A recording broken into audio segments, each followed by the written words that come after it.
देश में इस वक्त पूर्व मेवाड़ राज परिवार की चर्चा है। चर्चा के पीछे राज तिलक एक बड़ा मुद्दा बना है। विश्वराज सिंह मेवाड़ जो कि महेंद्र सिंह मेवाड़ के पुत्र हैं, जिनका राज तिलक हुआ है, तो चित्तौड़ में राज तिलक हुआ, लेकिन उदयपुर में धूणी के दर्शन को लेकर एक विवाद उत्पन्न हुआ। विवाद ऐसा हुआ कि पथराव हुआ और देश भर में मेवाड़ राज परिवार की चर्चा होने लगी। इस वक्त उन्हीं से बात करते हैं। सर, स्वागत है आपका ईटीवी में। धन्यवाद सर, जिस तरह से पूरा राज तिलक हुआ विधि विधान के साथ, लेकिन धूणी दर्शन को लेकर जो विवाद हुआ, क्या आपको ऐसा लगता था इतना बड़ा विवाद हो जाएगा? मुझे नहीं ये कोई विवाद करने की चीज़ ही नहीं है, क्योंकि बात यही थी कि मुझे जाके दर्शन करके वापस बाहर आना है। तो इतनी सी बात में इतना विवाद क्यों उत्पन्न हो? ये तो होना ही नहीं चाहिए था। क्या आप इसको अपना एक अधिकार मानते हैं, एक दस्तूर मानते हैं, क्या मानते हैं? एक तो अधिकार है ही। आप जैसे आप पहले कानूनी नज़रिए से देखें, परंपरा के नज़रिए से देखें, सामाजिक तौर से देखें, कोई भी नज़रिए से देखें, मुझे वहाँ जाने से रोकना है, वो एकदम गलत बात है और होना ही नहीं चाहिए। तो अब है तो धूनी में धोख देने की जगह है, और अगर आपके घर में अगर ऐसे कोई स्थान हो तो आपको जब मन चाहे, जब दिल चाहे, आप वहाँ धोख देंगे। और अगर कोई त्यौहार हो या कोई ख़ास दिन हो तो आप वहाँ ज़रूर जाएंगे। तो इसी कारण वहाँ कल जाना था। लेकिन विश्वराज जी, जिस तरह की स्थितियां पैदा हुई, मतलब देश भर में सुर्खियां बनी, क्या आप नहीं मानते इतना बड़ा विवाद हो जाता, आसानी से टल सकता था, या क्या कारण ऐसा रहा? यही मैं कह रहा हूँ कि मुझे ये पता नहीं ये विवाद क्यों शुरू हुआ, कि मुझे सिर्फ धोख दे के आना था। इतनी छोटी सी बात के लिए इतना विवाद क्यों उत्पन्न हुआ, कि मना क्यों हुआ? क्योंकि मैं वहाँ तो पहले भी गया हूँ, पैलेस प्रॉपर्टी में, और दुनिया भर के लोग जाते हैं वहाँ पे म्यूज़ियम में। तो मेरे जाने आने से क्या फ़र्क?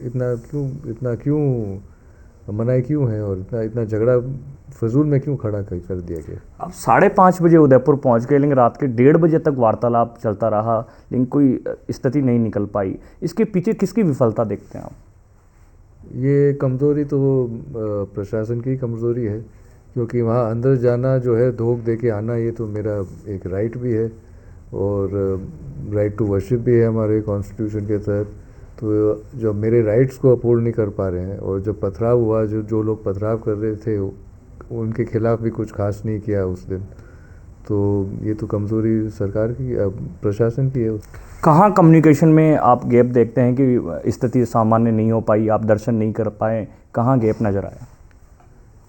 गैप या मुश्किल, यही बात है कि एकदम स्पष्ट नहीं है, क्योंकि बात तो छोटी सी थी, हमेशा थी कि मैं धोख दे के वापस आ रहा हूँ। तो इसमें कम्युनिकेशन का भी कोई ज़्यादा कम्युनिकेशन की ज़रूरत भी नहीं है, छोटी सी बात है। तो इसमें एक मिसअंडरस्टैंडिंग हो गया, इसमें झगड़ा क्रिएट करना, इसका तो कोई ज़रूरत ही नहीं थी। अब धूनी के दर्शन नहीं हो पाए, क्या मानते हैं एक रीत जो चली आ रही थी वो पूरी नहीं हो पाई? दूसरा, आप कल एकलिंग जी के दर्शन करने वाले हैं, उसको लेकर भी कई चर्चाएं हैं। रीत, जैसे मैंने कहा कि जब से उदयपुर बसा है तब ये सबसे धूनी है, जो हम धूनी के प्रति आस्था है, तो ये एक कमी ज़रूर रह गई है। और जितनी जल्दी धूनी के धोख दे पाएंगे वही बेहतर होगा। और एकलिंग जी के बारे में एडवर्टाइजमेंट तो जो आपने देख ही लिए हैं, कि ये तो एक अजीब बात है कि अगर वो कहें कि मैं या जो मेरे साथ लोग आ रहे हैं वो हम मंदिर में क्रिमिनल ट्रेसपास हैं, ये तो एकदम बेबुनियाद और अजीब बातें हैं। पता नहीं कौन ऐसे बातें कर सकता है।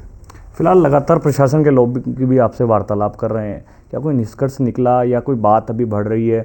नोटिस भी चस्पा किया गया, उस स्थान को भी सरकार ने अपनी ओर ले लिया? नोटिस तो किया है, लेकिन पेश किया है, लेकिन जो प्रैक्टिकल बात है, कोई कदम उठाने के लिए कि हम पोजीशन ले रहे हैं, अभी तक नहीं लिया है। विवाद को लेकर अगर हम बात करें, आप बताएं कि कहाँ से ये विवाद शुरू हुआ और यहाँ तक कैसे पहुँचा?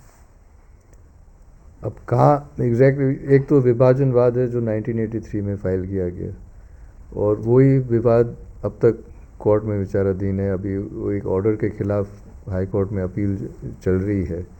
लेकिन ये खास विवाद कि आप अंदर नहीं जा सकते, या आप एकलिंग जी मंदिर में ये क्रिमिनल ट्रेसपास की बात, ये तो एक नई कहानी है, और ये नई कहानी कुछ दिन पहले ही शुरू हुई है। तो जिन्होंने ये कोई क्यों ये कहानी शुरू हुई, ये तो मैं तो जवाब नहीं दे सकता हूँ। ये फजूल की लड़ाई शुरू हो गई है। अनऑथराइज्ड या क्रिमिनल ट्रेसपास क्या होता है? और मेरे लिए कहें कि मैं एकलिंग जी मंदिर में कहीं जाऊँ तो एक क्रिमिनल ट्रेसपास हो, ये ऐसे इससे ज़्यादा बेबुनियाद बातें हो क्या सकती हैं? आप सरकार के प्रतिनिधि भी हैं, तो क्या इस पूरे विषय को आप सरकार, केंद्र सरकार में भी आप जाते हैं मैम, राज्य सरकार में भी आप, क्या उनके बीच में भी आपने पूरे विषय को रखने की कोशिश की? बातचीत तो हुई है, लेकिन काम तो प्रशासन करेगा। धन्यवाद बातचीत के लिए। तो ये थे विश्वराज सिंह मेवाड़, जिनका हाल ही में चित्तौड़गढ़ में राजतिलक हुआ है। राजतिलक के बाद में जिस तरह का विवाद हुआ वो जग जाहिर है। उनका साफ कहना है कि वो कल भगवान एकलिंगनाथ के दर्शन करेंगे और जो दस्तूर की परंपराएं हैं वो आगे निर्वहन करेंगे। ईटीवी भारत के लिए उदयपुर से कपिल पारिक।